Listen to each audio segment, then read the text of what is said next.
Halo guys, gue Tanaka dan pada video kali ini kita akan membahas Nissan Skyline GT-R. Ya ini mungkin udah video kesekian kalinya sih gue ngebahas Skyline GT-R. Cuman Skyline GT-R itu luas coy, gimana ya, ngebahas itu nggak habis-habis sumpah.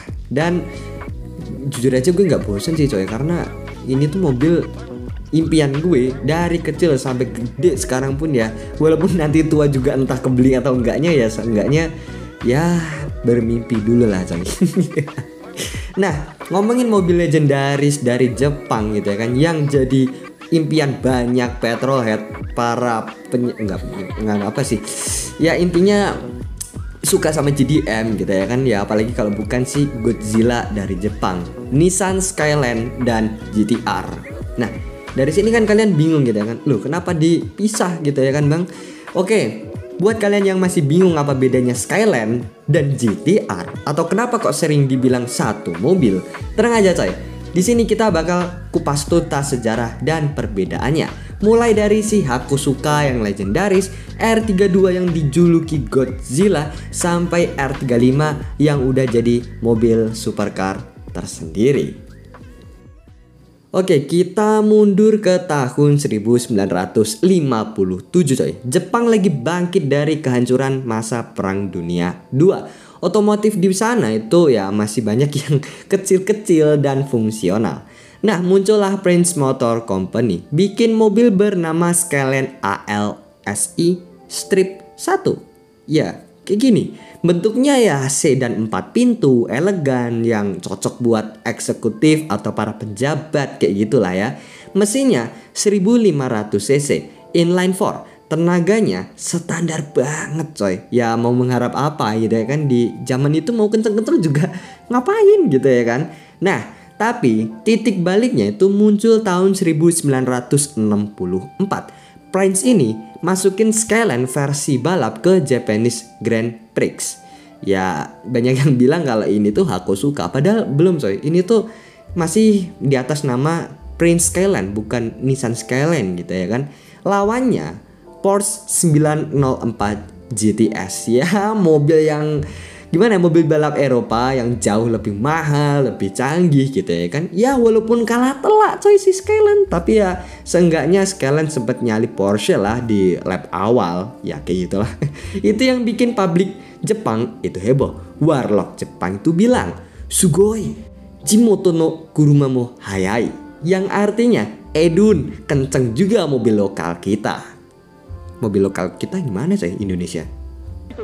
As the Skyline led the Porsche, fans at Suzuka and around Japan went wild. The title ultimately went to the German car, but the Skylines had a clean sweep from second place to sixth. Lanjut tahun 1966, Nissan ini akhirnya akuisisi Prince Motor Company. Mereka tuh lihat potensi Skyline buat jadi lebih sporty gitu ya kan. Prince ini sampai berpesan buat Skyline ini jadi lebih mewah dan teruskan DNA balap si Skyline. Sampai pada akhirnya tahun 1968 lahir generasi baru Skyline. Bodinya lebih modern, sasisnya juga lebih kaku coy. Tapi yang gokil, setahun kemudian lahirlah Skyline 2000 GT-R alias Hakosuka coy. Jadi bentuknya ini tuh sedan 4 pintu, tapi isinya mesin balap. Gue pikir kayak Skyline aja nih udah cukup kenceng coy, apalagi seri GT-R-nya gitu ya kan. Nah, mesinnya itu masih S20, belum RB20 DET gitu ya kan. 2000 cc inline 6 DOHC yang bisa ngeluarin sekitar 160 horsepower. Ini tuh teknologi yang diambil langsung dari mobil balap Prince R380. GT-R ini langsung gaspol di ajang balap touring Jepang. Dalam waktu 3 tahun, Skyline GT-R catat 50 kemenangan. Gokil, tahun berikutnya totalnya sampai 100 kemenangan. Anjir, ini serius kah coy? Jadi walaupun penampilannya rapi ya, dalamnya udah siap bikin lawan minggir coy. Gokil sih. Sedikit tambahan coy, jadi tuh si Hakosuka ini tuh lebih dikenal dengan coupe-nya. Yang pertama kali muncul itu sebenarnya yang 4 pintu coy. Jadi, nah kalau kalian lihat ini ya di apa namanya JAF Grand Prix ini tuh GTR-nya masih 4 pintu gitu kan. Dan tahun selanjutnya di 1970 Hakosuka itu udah coupe dan akhirnya viral banget. Lanjut tahun 1973, lahirlah generasi kedua GTR alias Camry. Jujur aja ini desain yang lebih bulat terus ikonik banget. Karena kenapa? Kalau lu lihat generasi Skyline GTR gitu ya kan, pasti si Camry ini tuh desain yang keluar jalur banget coy. Karena ini mobil itu desainnya gimana ya, ala-ala muscle car lah coy kayak gitu. Yang bisa dibilang ini mobil unik sih menurut gua. Muscle car tapi dari Jepang. Bodinya doang. Oke, tapi sayangnya dunia ini tuh kena krisis minyak pas zaman itu. Mobil kenceng mulai nggak diminati. Apalagi yang boros. Nissan cuman bikin 197 unit Camry GTR. Habis itu seri GTR dibekukan selama 16 tahun. Oke, pasti dari kalian bakal bilang kalau ada yang ganjil gitu ya kan. Bang, R30, R31 kemana? Kan mereka juga keluarga GTR. Gini coy, kalau lu lihat dari generasi GTR gitu ya kan, nggak ada R30, nggak ada R31. Yang ada itu keluarga Skyline. Serius.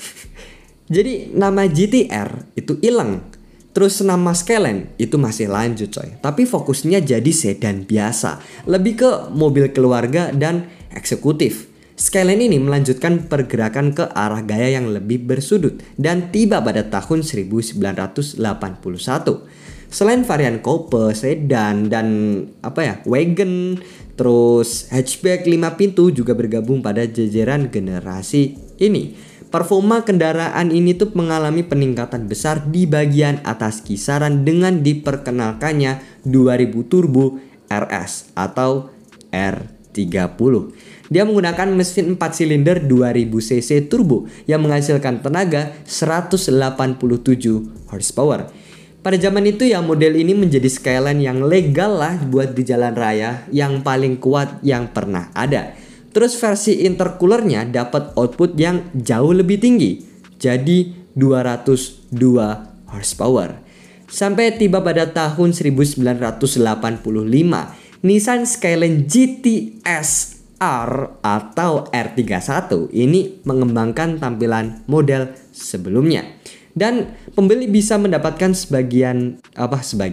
mendapatkan sebagai sedan, hardtop 4 pintu, coupe, dan station wagon. Wih, keren nih. Ini adalah Skyline pertama yang menggunakan mesin inline 6 seri RB yang banyak dipuji dari Nissan. Varian performa terbaik buat generasi ini adalah GTS R, bukan GTR, yang memulai debutnya pada tahun 1987. Ini merupakan homologasi khusus untuk berlaga di balapan Grup A Touring Car. RB20 DET Turbo ini punya output 207 horsepower. Nah, kenapa mereka nggak masukin ke GTR series? Ya, karena seperti apa yang udah gue bilang tadi ya, krisis minyak dan nama GTR itu kurang cocok kalau cupu. Mending Skyline aja yang lanjut, karena DNA dari lahirnya ada 2 versi. Kalau nggak coupe ya sedan, tapi udah tetap kenceng sih coy. Ya demi mengganti kekosongan Skyline itu ya, kalau nggak ada GTR kan kosong gitu ya kan, dia Skyline doang gitu kan nggak asik. Jadi namanya diganti sama GTST atau GTT kayak gitu. Ingat, kalau Skyline itu sedan mewah, kalau Skyline GTR udah pasti.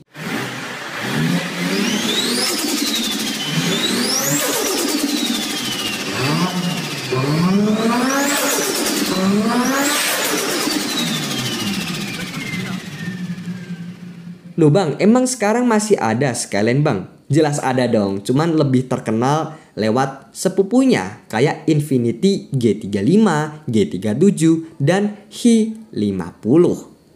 Lanjut tahun 1989, Nissan ini bawa balik GT-R lewat Skyline R32 GT-R. Dan ini bukan comeback yang biasa aja, ini balik-balik langsung jadi monster coy. Mesin RB26 DETT yang legendaris 2600 cc twin turbo inline 6, tenaganya 276 horsepower.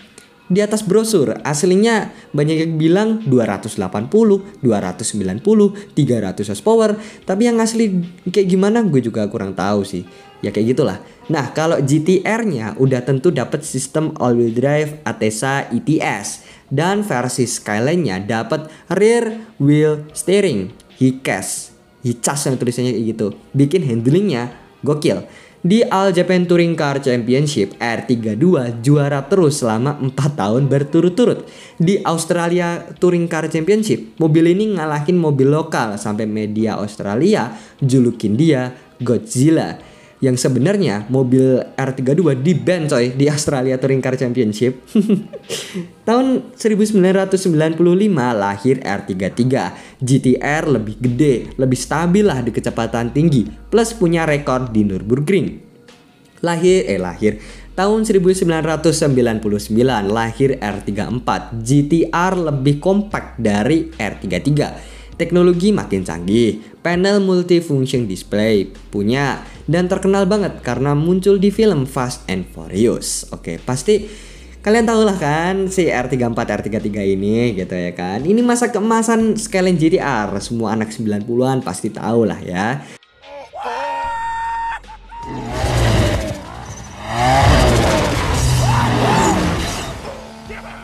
Lanjut ke 2002, produksi R34 GT-R ini tuh dihentikan. Nissan itu butuh waktu lama coy buat bikin penerusnya.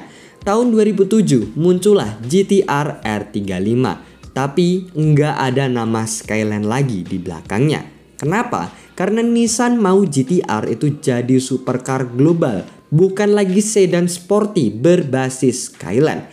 Jadi Skyline sendiri lanjut jadi sedan mewah seri V36 dan seterusnya. Lebih fokus ke kenyamanan. Jadi ibarat hubungan gitu ya kan. GT-R itu pergi merantau jadi atlet dunia. Sedangkan Skyline itu balik lagi jadi orang yang nyaman-nyaman aja. Dan sampai sekarang keduanya nggak pernah bersatu lagi. Oke, jadi kita lanjut ke fun fact aja coy, tipis-tipis aja lah. Kayak nama GT-R itu aslinya Grand Touring Racing yang terinspirasi dari balap Eropa. Terus julukan Godzilla pertama kali muncul di majalah Wheels Australia, bukan di Jepang. RB26 DETT awalnya dirancang dengan target 500 horsepower buat balap grup A, tapi di jalan raya dibatasin jadi 276 horsepower karena kesepakatan pabrik Jepang. Terus Skyline generasi lawas itu sebenarnya punya 4 pintu dan coupe. Tapi GT-R itu biasanya cuma coupe, kecuali GT-R yang aku suka itu ada 4 pintu. Terus desain R34 GT-R itu sangat diperhitungkan aerodinamisnya. Sampai Nissan ini tuh tes di terowongan angin selama berbulan-bulan. Oke, mungkin gitu aja. Terima kasih yang udah nonton. Jangan lupa like, komen, dan subscribe sebanyak-banyaknya agar channel ini tambah berkembang. Terima kasih dan selamat bertemu di konten selanjutnya.